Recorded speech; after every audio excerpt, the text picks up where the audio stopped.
Oke, sudah saya record. Ini adalah presentasi kelompok session 2. Saya akan random kembali. Kelompok yang akan tampil adalah kelompoknya. Mana dia ya? Ini dia. Sudah. Ini belum. Dava, mana Dava? Ada? Ada Muhammad Nizar, ada Taufikul dan Desi Ayu. Silakan, ada 3 orang.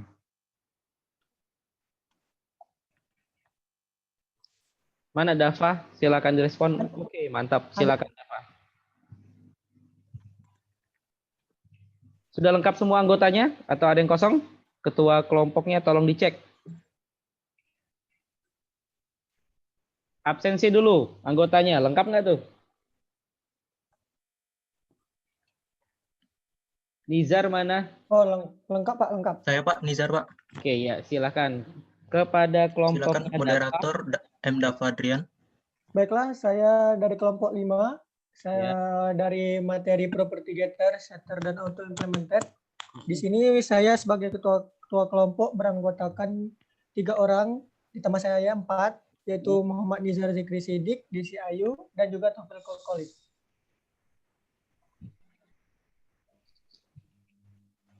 Baiklah, pada bahasan kali ini adalah di awalnya kami membahas dari metode getter dan setter, di mana metode setter dan getter adalah 2 metode yang tugasnya untuk mengambil serta mengisi data ke dalam objek yang akan dijelaskan oleh Desi. Kepada Desi, saya persilakan. Mana Desi Ratnasari?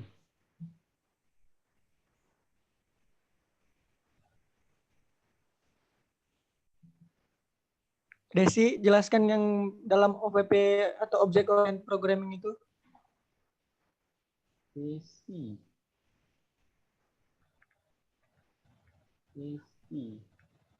Desi Ayu. Desi, mic-nya nggak ada suara suara. Kamu nggak keluar loh. Nah, coba pakai earphone. Ya, udah tuh. Coba Desi nyanyi kamu.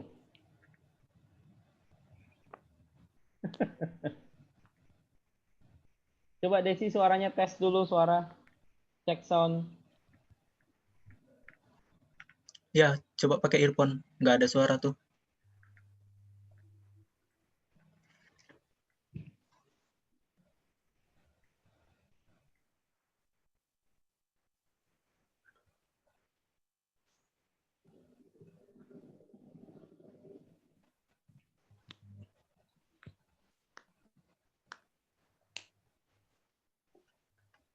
Oke, Desi.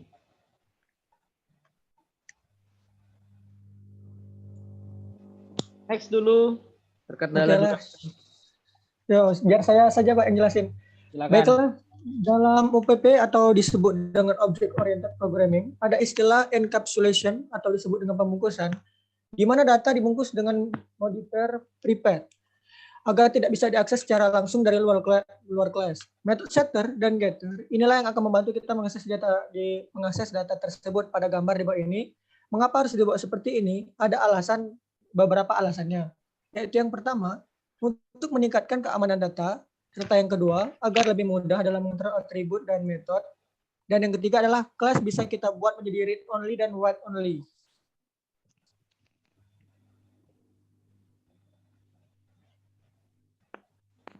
Baiklah, contoh sederhana cara membuat metode setter dan getter, yaitu dari mulanya adalah field yang dimulai dari private string name serta propertinya public string name dengan bawaan codingnya get dengan return name, karena get itu mengembalikan nilai dari set yang setnya adalah mengisi data nilainya dengan name atau value.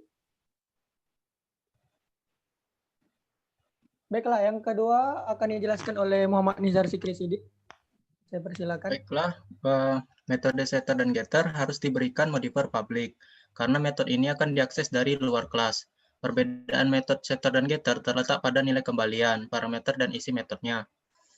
Metode setter tidak memiliki nilai kembalian void atau kosong karena tugasnya hanya untuk mengisi data ke dalam atribut. Sedangkan method getter memiliki nilai kembalian sesuai dengan tipe data yang akan diambil. Contohnya pada gambar ini, di sini ada field public string get username dan ada return this username. Nama metode setter dan getter harus diawali dengan set untuk setter dan get untuk getter. Auto implement. Auto implement memudahkan kita untuk tidak perlu mendefinisikan field untuk properti mana. Dan kita hanya perlu menulis get dan set di dalam properti. Contoh berikut akan memberikan hasil yang sama seperti contoh di atas. Perbedaannya yaitu pada properti auto implement ini kita tidak perlu mendeklarasikan field public atau privat. Kita langsung membuat field public dengan properti get dan set. Bisa. Wis. Ya, Pak. Ya. Kira-kira ya. Saya Ya, cuma nanya aja. Kira-kira kapan kita bagusnya menggunakan yang manual, yang set doang, yang get doang, dan kapan bagusnya kita menggunakan yang auto?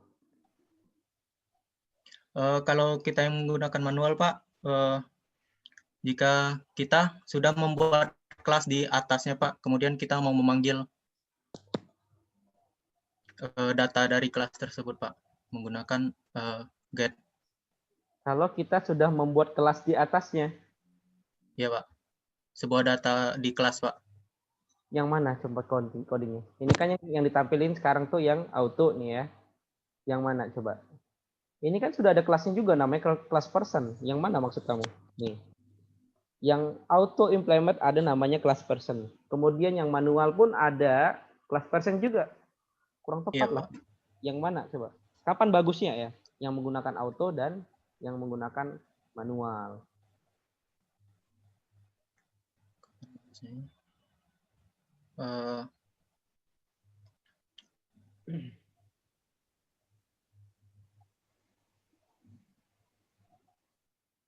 Ketika kita Pak? Properti auto implement kita memakainya ketika tidak ada field privat, Pak. Ketika tidak ada field private. Coba back dulu. Back. Nah, ini dia. Nah, ya oke ya. Kenapa di atas name ya, membernya, name, string name itu dibuat private? Supaya fieldnya supaya tidak bisa diakses dengan kelas yang lain, Pak. Iya. Hanya kelas person saja. Kenapa hanya kelas person aja? Alasannya supaya keamanan, Pak. Good, ya. Kemudian kalau saya buang setnya, hanya get aja, itu bisa nggak kira-kira kalau pada manual? Bisa, Pak. Berarti itu dikategorikan read only. Read only. Berarti hanya membaca. Kemudian Pak. kalau set itu artinya mengatur, Pak, men-set gitu. Iya, men-setting, memberi nilai gitu kan? Iya, Pak. Iya. Bagus ya. Next dulu. Apa lagi ya? Oke, itu memang harus menggunakan this titik username gitu. Bisa nggak pakai this? Username di situ maksudnya yang mana? Coba lebih lengkap dulu. Ini kan sepenggal nih. Coba next dulu ada nggak? Nah ini di. Next. Yang full tadi mana? Full coding. Oh, ini sudah auto back lah. Back aja. Nah, ini ada namanya this titik username. This-nya saya buang bisa nggak? Apa masuk this di sini? Masuk this di sini adalah menyatakan sebuah value username, Pak. Value username. Berarti username itu kan field kamu buat tadi kan? Coba back dulu. Kamu yang ini ada contoh username nggak tadi? Oh, name ya, nggak ada contohnya kamu. Sepenggal pula. Jadi this menunjukkan apa tadi? Sebenarnya bisa tanpa this value bisa untuk yang untuk username. ya benar, Untuk maksudnya username. benar, maksudnya username ini untuk username. Tapi kenapa menggunakan this? Ini codingnya sepenggal lagi ya, nggak bisa ini lagi. Ada coding yang manual utuhnya nggak? Coba back dulu. Ini enggak, back lagi. Ada lagi nggak? Back. Nggak ada ya. Ya. Bagus ya, cuman kurang lengkap ya. Kurang greget aja. Sudahlah nggak apa-apa ya. Kayaknya bisa mempertanggungjawabkan ya. Ya sudah, saya kasih 90 aja. Oke, terima kasih kelompoknya Dava. Saya berikutnya ke kelompok yang lain lagi ya. Ke siapa ya?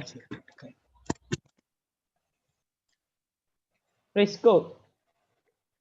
Ada Raju, ada Sandi, ada Dimas. Tolong di absen dulu kelompoknya. Anggotanya lengkap nggak tuh? Prisco? Ada Pak. Ya, lengkap anggotanya? Siap lengkap Pak. Lengkap Pak. Oke, kepada kelompoknya Frisco, waktu dan tempat, saya persilakan buka materinya.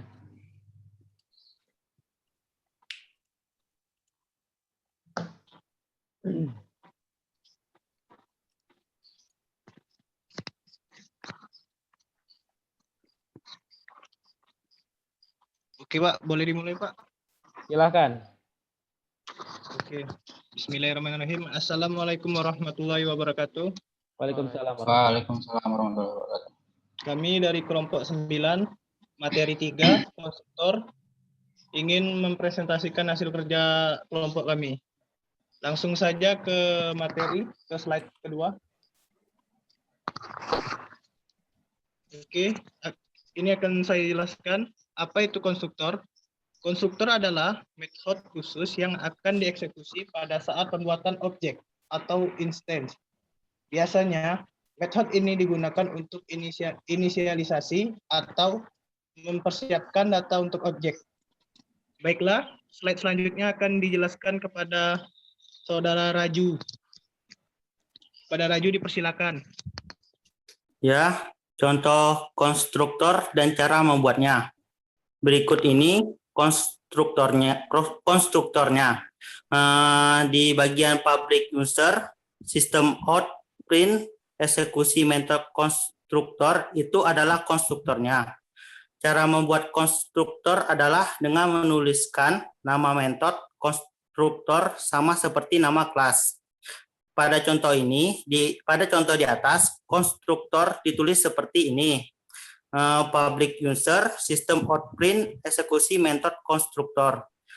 Pastikan memberikan modifier public kepada konstruktor karena ia akan dieksekusi saat pembuatan objek instance. Pembuatan objek. Terima kasih Saudara Raju. Penjelasan selanjutnya akan dijelaskan oleh Saudara Sandi. Oke, baiklah.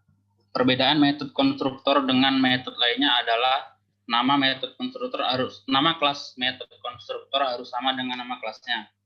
Lalu apa fungsi konstruktor? Konstruktor biasanya digunakan untuk menginisialisasi atau memberikan nilai melalui parameter kepada sebuah objek pada saat objek pertama kali diciptakan. Oke, kesimpulannya, jadi intinya konstruktor adalah sebuah metode yang akan dieksekusi saat pembuatan objek. Oke, baik. Terima kasih Saudara Sandi. Dan slide yang terakhir akan dijelaskan pada Saudara Dimas. Saudara Dimas, dipersilakan.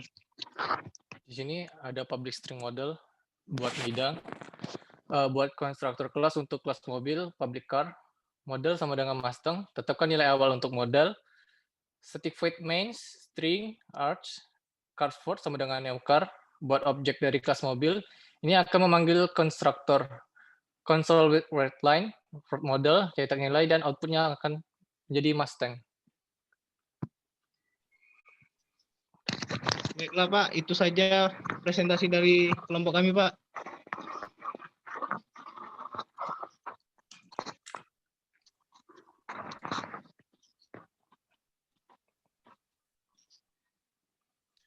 Pak, suara Bapak termute, Pak. Ya Pak, suara Bapak. Jadi saya akan mulai bertanya ya. Sebenarnya ini materinya ada yang kurang ya. Kalau konstruktor tuh ada namanya konstruktor default, ada konstruktor statis, ada konstruktor copy ya. Jadi ini kurang ya. Jadi Oh iya Pak. kemudian di sini yang pada codingan kalian ini disebut dengan konstruktor dengan parameter atau default. Kira-kira menurut kalian? Ini adalah konstruktor yang Parameter. yang biasa-biasa saja gitu.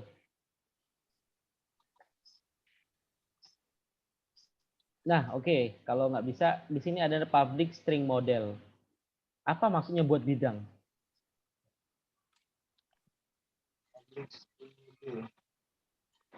Ini Pak.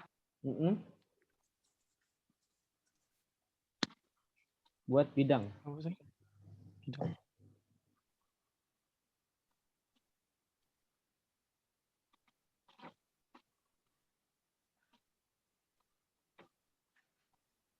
Mana yang di sini yang tunjuk ya? Tunjuk pakai kursornya. Kira-kira mana yang konstruktor di sini? Konstruktor ini, Pak ya? Iya, tunjuk. Public car. Public. Yang ini. Yang public string model. Yang Public car, Pak. Public car. Terus yang namanya instansiasi objek, mana sih? Saat kita akan membuat inisialisasi atau instansiasi objek. Tunjuk yang mana instansiasi objek. Inisialisasi objek. Iya. Inisialisasi ya. Atau pembuatan objek instan. Yang mana? Di kelas, Pak. Kelas Yang? car itu, Pak. Kelas Yang? car. Kelas car. Setuju yang lainnya? Setuju. Setuju? Setuju, Pak. Setuju. Oke, kita masuk jurang rame-rame ya. Selanjutnya apa lagi ya? Ya, saya bingung juga ya. Saya rasa udah cukup lah mewakili nilai kalian ya. Jangan berlama-lama lagi ya.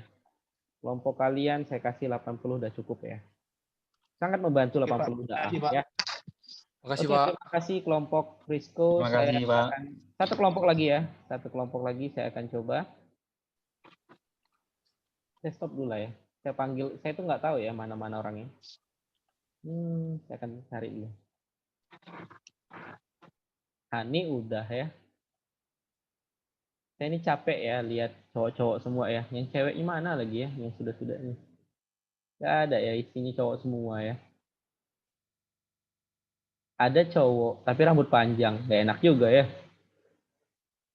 Mana ya? Ada yang belum tampil silakan. Renita udah kamu? Pak, Oh iya, kamu kelompok berapa, Ren? kelompok 8. Kelompok 8. Saya cari dulu ya. Mana ya? Kelompok 8, kelompok 5, kelompok 11. Yang mana, Ren? Fine. Renita.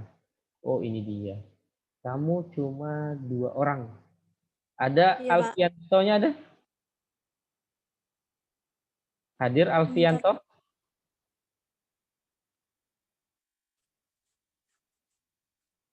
Alfianto tolong direspon. Ada nggak kamu? Nggak setia nih orang ya.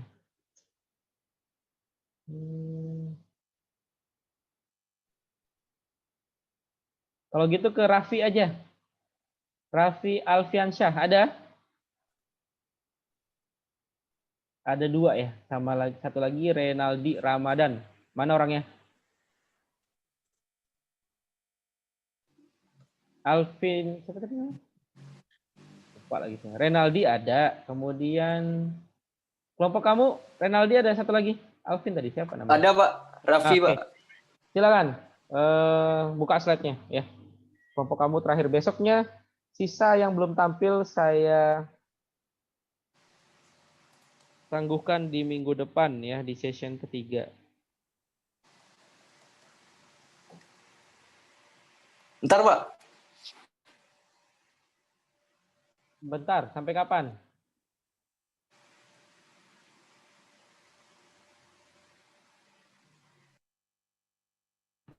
Waduh.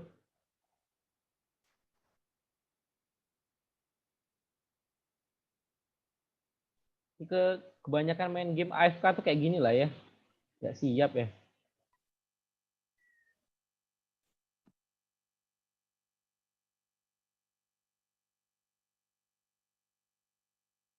Mana tuh? Raffi Alfiansyah. Sharing screen-nya dari Rapi, Pak. Oh, Rapinya belum ada respon, Pak. Raffi ya. Siapa lagi ya? Renita, kamu bisa? Temannya udah hadir? Renita.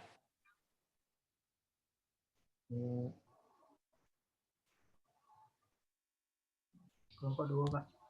Sudah, Pak. Sudah, Pak. Oke, silakan. Di-share slide-nya. Sip. Kepada waktu dan tempat saya persilakan.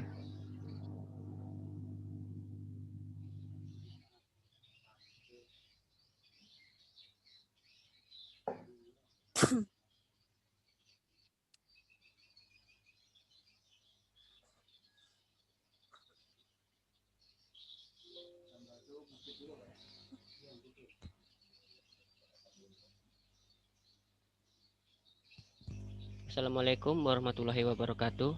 Waalaikumsalam. Kami dari kelompok 8 Waalaikumsalam warahmatullahi wabarakatuh. Kami dari kelompok 8 akan mempresentasikan apa itu tugas kami. Yang pertama itu tentang properties. Properties adalah tipe khusus anggota kelas yang menyediakan mekanisme fleksibel untuk membaca, menulis, atau menghitung nilai bidang privat. Properties dapat digunakan seolah-olah mereka adalah anggota data publik, tetapi sebenarnya adalah metode khusus yang disebut pengakses. Aksesor ya, disebut aksesor boleh. Silakan. Next. Reginta. Itunya enggak ada. Di-share, Bang. Ah ya, Bang nih. Materinya enggak ada.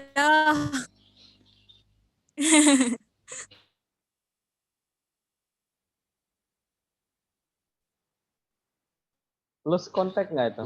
Lose sinyal. Metode get adalah sebuah metode yang mengatur akses luar kepada suatu variabel sehingga nilai dalam variabel akan terjaga.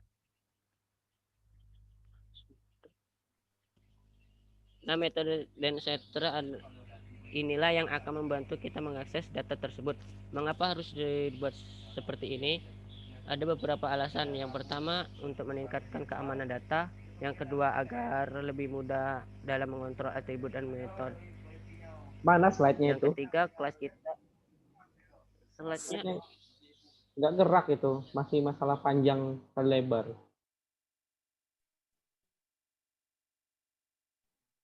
Salah share itu, coba. Kamu men-share yang bukan di full screen. Kamu yang men-share dalam bentuk PPT-nya doang.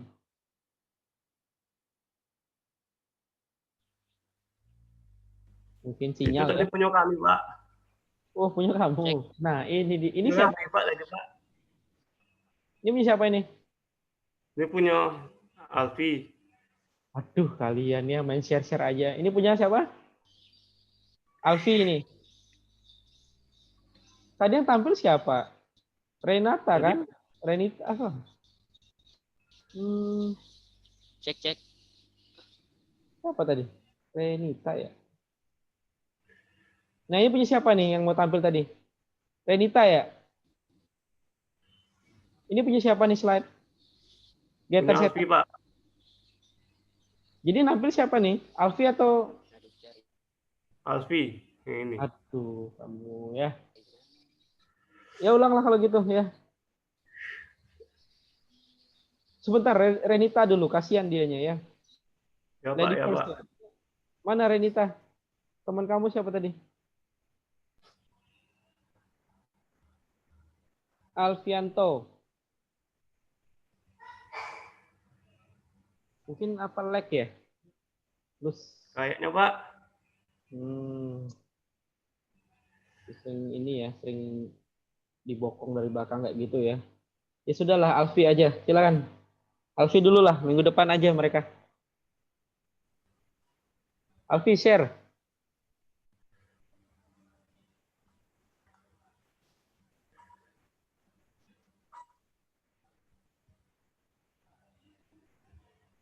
Alfi, mana dia?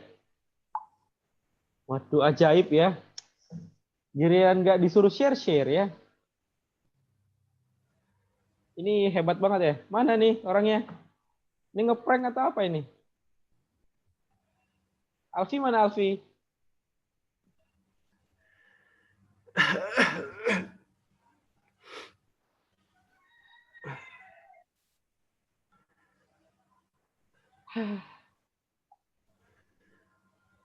Ini aja lah.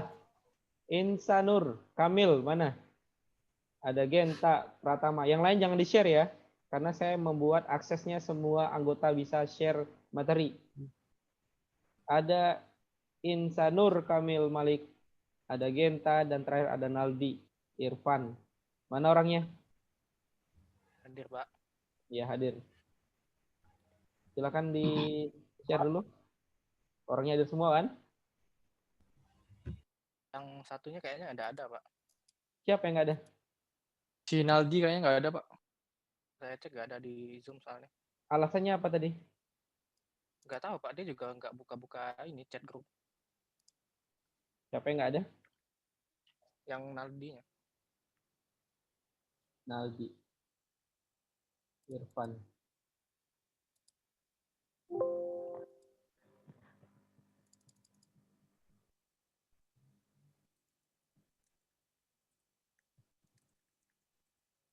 Silakan, yang hadir aja.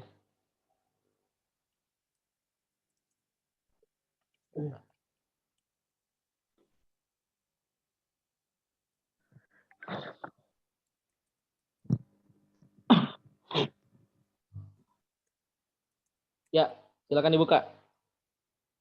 Assalamualaikum warahmatullahi wabarakatuh. Waalaikumsalam warahmatullahi wabarakatuh. Cepat aja. Kami dari kelompok 10 akan menjelaskan materi method void dan non void atau return. Materi akan dijelaskan oleh Genta. Kepada Genta saya persilahkan. Baiklah.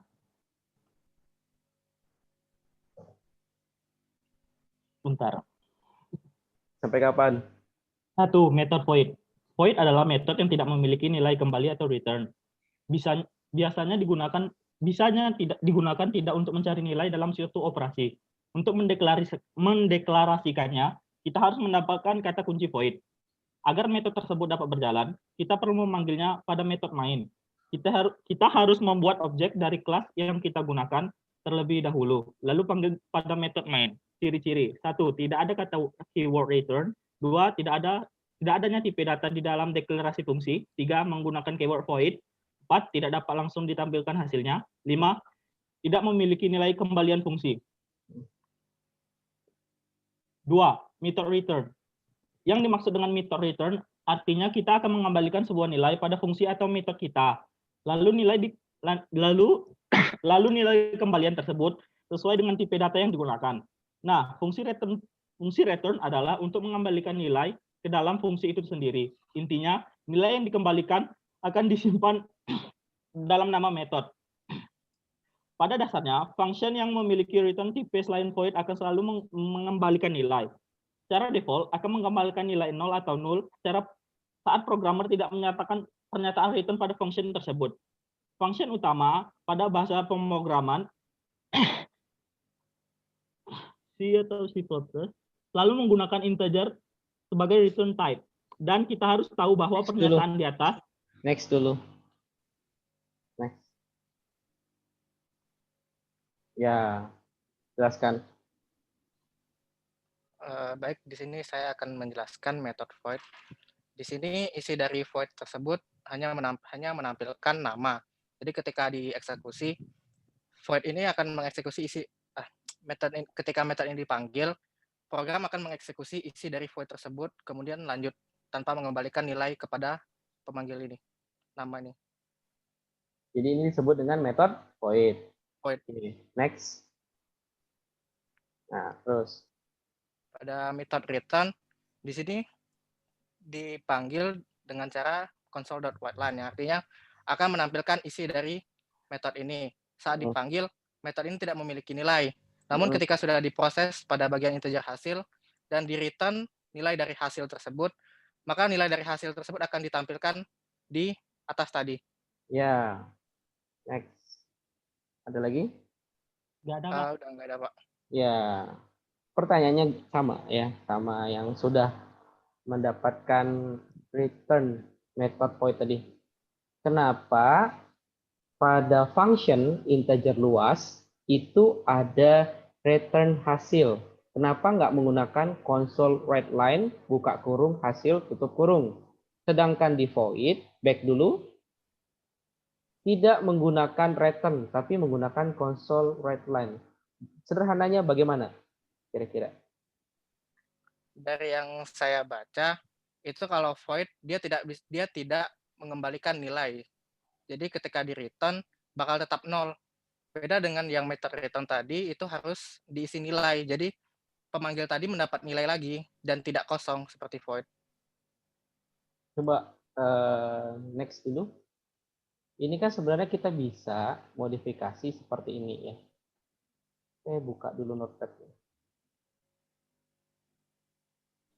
Nah, mana nih? Bentar ya. Zoom. Tadi kan apa namanya tadi? Bentar, saya lupa. Nah, di sini ya. Kita bisa menggantikan static integer luas ini menjadi static void luas yang parameternya integer int sisi. Benar ya? Kemudian integer hasil sama dengan sisi kali sisi. Kemudian console writeLine buka kurung hasil. Harusnya bisa seperti itu enggak? Kalau kita menggunakan void bisa. Terus kenapa kita menggunakan return? Saya masih belum ngeh gitu. Kapan bagusnya kita menggunakan return? Kapan bagusnya kita menggunakan void, function dan void? Tadi saya sempat coba-coba buat returnnya. Yang ketika kita menggunakan void, kita nggak bisa mengoperasikannya. Kayak misalnya di sini console.writeLine, kita langsung mau bikin luas dikali luas, itu nggak bisa. Saya coba yang pakai void. Karena nilai luasnya itu, nilai voidnya masih kosong dan nggak ada nilai. Coba back dulu. Yang kamu permasalahkan di sini adalah, nggak ada ya. Iya, di sini. Next dulu. Karena kamu nilai yang di sini itu tidak menggunakan parameter luas 6 tadi nggak? Karena kamu punya parameter yaitu 6. Yang nilai value-nya adalah 6. Yang 6 itu adalah sisi kan? Sisi kali sisi, seperti itu kan? Itu sebenarnya kalau kamu, ini bisa nih ya, karena bisa dimodif nih. Saya pasti bisa, kalau saya coba, saya lihat, kalau menggunakan void dengan parameter 6, yaitu variabelnya sisi, pasti bisa itu. Coba balik lagi ke definisi. Jawabannya ada di definisi. Coba back lagi. Nah, coba back lagi. Nah, baca back tuh. Jawabannya adalah baca ciri-cirinya. Tidak adanya keyword return, tidak ada. Dia nggak bisa pakai parameter. Yang void tidak bisa pakai parameter. Iya, dari tipe data dan deklarasi fungsi. Yakin? Kalau besok saya punya penjelasan menampilkan coding void yang menggunakan parameter muncul, gimana?